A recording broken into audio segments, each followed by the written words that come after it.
now I would like to have Deb share her story. She's turned her experience into being a great advocate.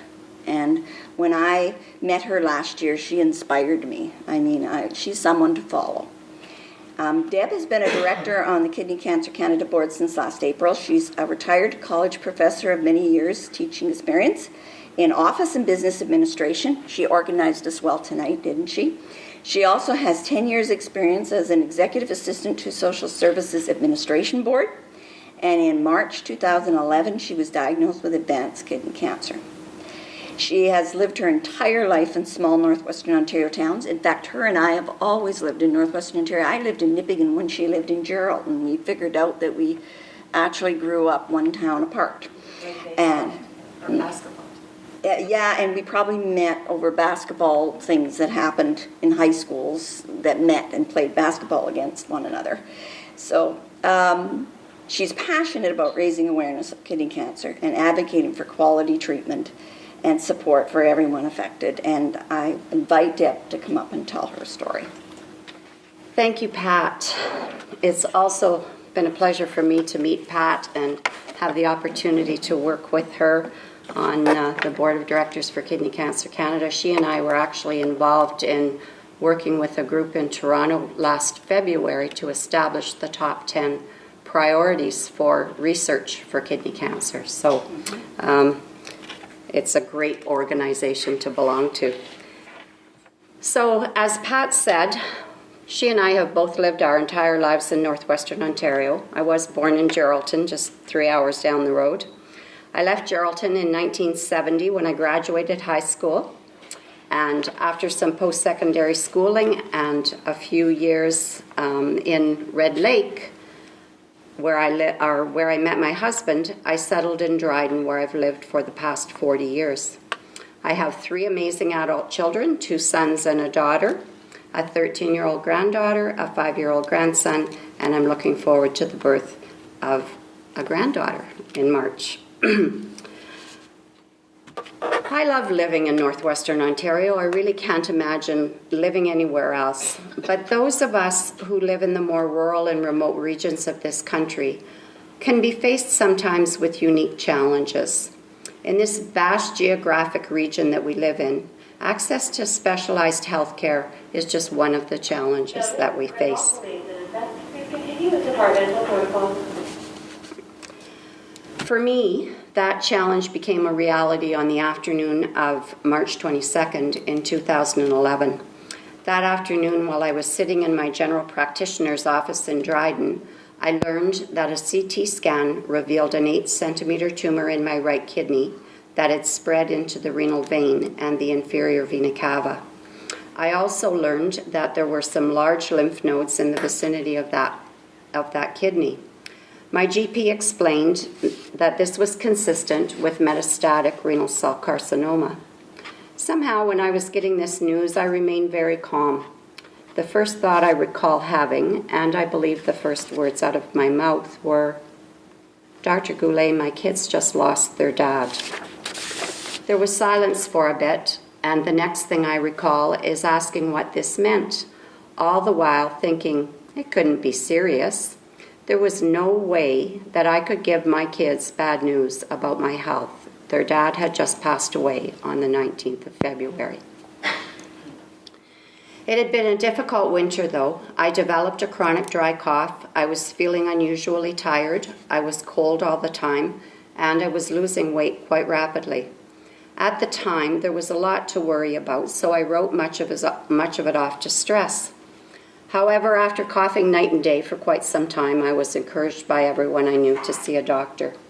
The young female resident I saw in emergency prescribed some puffers for the cough, and she sent me for some blood work. That blood work determined that my hemoglobin was very low, so my doctor made it clear that I'd need to have further tests to determine what was causing this. It wasn't long before I had a colonoscopy, which did not identify any cause for concern. The Christmas season came and went. Then in January, there was more blood work and a urine analysis. The blood work showed that my hemoglobin was even lower, and they found blood in my urine. At this point, my doctor stressed that he wanted me to see a urologist and he would order an ultrasound. Those appointments were booked in February, but I had to cancel both of them. Quite honestly, even though I wasn't feeling great, the blood in my urine really didn't concern me all that much because over the years I'd had a number of bladder infections and I'd even had kidney stones. My focus, quite frankly, was on my family, so I just kept telling myself I'd deal with it all when life settled down and I had more time. By early March, despite the difficult time our family had been through, life was beginning to settle down, and I had to admit to myself that I really was not feeling very well. I still had the cough, I could not get warm, and I was totally exhausted. So I decided that I should probably reschedule those canceled appointments. An ultrasound was quickly followed by a CT scan, and that led to the afternoon of March 22nd, and when I got a call from my doctor to see him in his office that very afternoon. He started by reviewing the events pertaining to my health over the past few months and then described what was in the CT report. In answer to my question, wondering what this all meant, I learned that I would need to see a urologist as soon as possible and that I needed to have surgery to remove my right kidney. He also told me that I would likely be referred to an oncologist and that it was possible I may need some type of treatment after the surgery. We had a brief discussion as to whether I would go to Winnipeg or Thunder Bay. I chose Thunder Bay, and he assured me that he would set up an appointment with a urologist as quickly as possible. There's no question that this was a lot to take in, but when I think back to that day, it was kind of like it was happening to someone else, or it was like, you know how people talk about an out-of-body experience? I'd always been a healthy, active person. I didn't cry. I didn't once think that I would be anything less than fine after the surgery. I admit that surgery seemed pretty scary, but even the seriousness of that didn't register. 13 days later, on the 4th of April, I had a right radical nephrectomy, which involved removing my bottom right rib to get at my kidney. My kids told me that the first thing out of my mouth when I was brought to my room after surgery was they weren't happy with my kidney. They took one of my ribs too.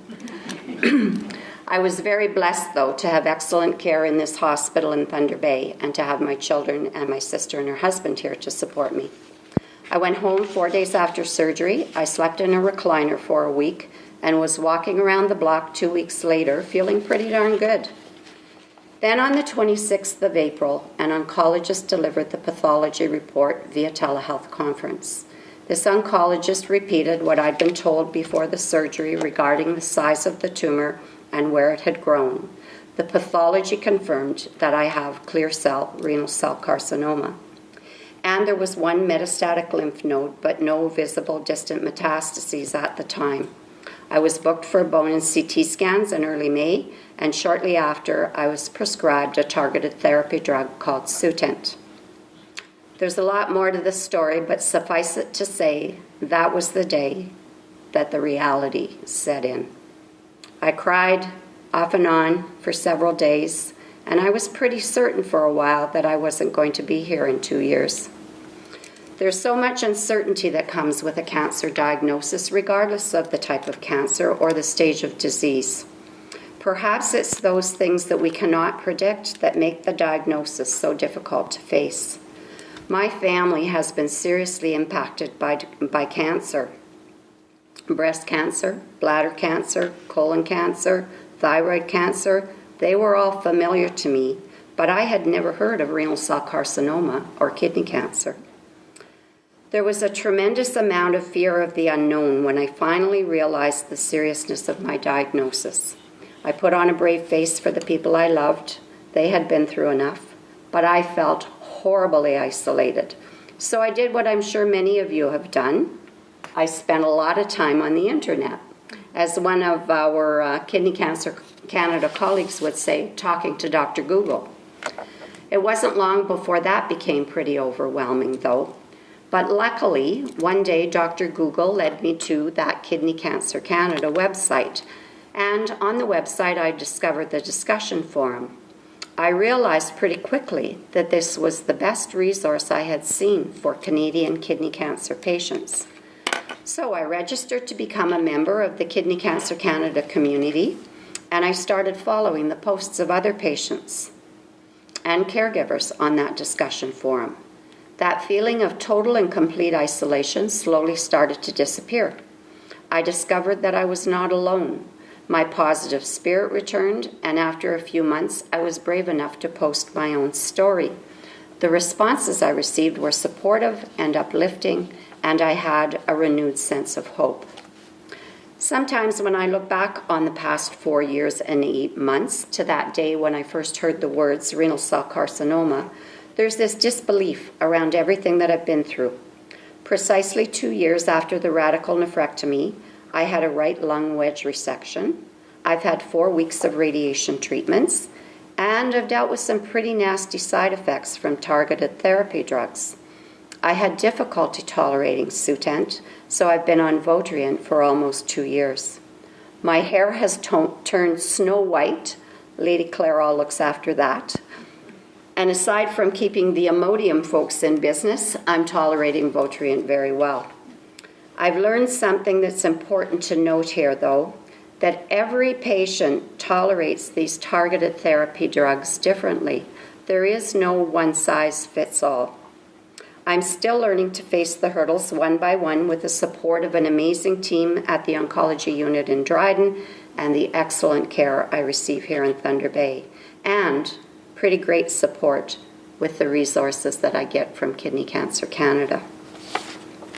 I like to play an active role in my healthcare, not just as a patient, but as an advocate for the best possible care I can get. I want that for myself, and I want it for every other cancer patient. It's so important for us to participate in our care. I keep detailed, organized records. I ask for copies of all my reports, and I ask lots of questions. I'm sure more than Dr. Sakiri and some of the other doctors that I've seen have time for, but they're usually pretty patient with me. About 6 months after my surgery, I asked for a referral to see a kidney cancer specialist. I've seen that specialist at Princess Margaret Hospital in Toronto on 2 occasions. Very little changed as a result of those visits, but I was assured that I'm getting great care right here in Northwestern Ontario. That's a significant affirmation when you're fighting for your life and you're really scared. So folks, here I am, 4.5 years after that pathology report that left me believing that I'd be gone in 2 years. I fell apart that day, but eventually I realized that I had a whole lot of things to do and a lot to give, so I was not ready to give up.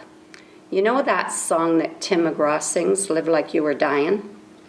There's a great message in that song. Whenever possible, get out and do those things that you've always wanted to do, but you keep putting off. I'm not sure about the title of the song, though. I prefer to live every day like I'm living it better than I ever have. In the past few years, I've been on some amazing vacations to places I had never seen before, like Cape Breton Island, Vancouver Island. I went to Hawaii last year and Florida, and I still have places to go. And I have things to do. I'm going to be a grandmother again in March. My daughter plans to buy a new home in the new year, and she'll need my help. And I made a commitment to Kidney Cancer Canada for at least 2 years. 12 years ago, if you were diagnosed with advanced kidney cancer, there was very little reason to be hopeful. But thanks to research and the brave people who participate in clinical trials, people are living for many years with advanced disease. I don't like to think of myself as a sick person. That doesn't mean that I live in a state of denial. On the contrary, I know that I'm in the fight of my life. Winston Churchill said, "It's a mistake to look too far ahead. Only one link in the chain can be handled at a time." I know Dr. Sakiri would agree with that advice. In closing, if you need support, please reach out to Kidney Cancer Canada. And if you would like to support others, Kidney Cancer Canada is always looking for volunteers. Thanks, everybody. Have a great evening.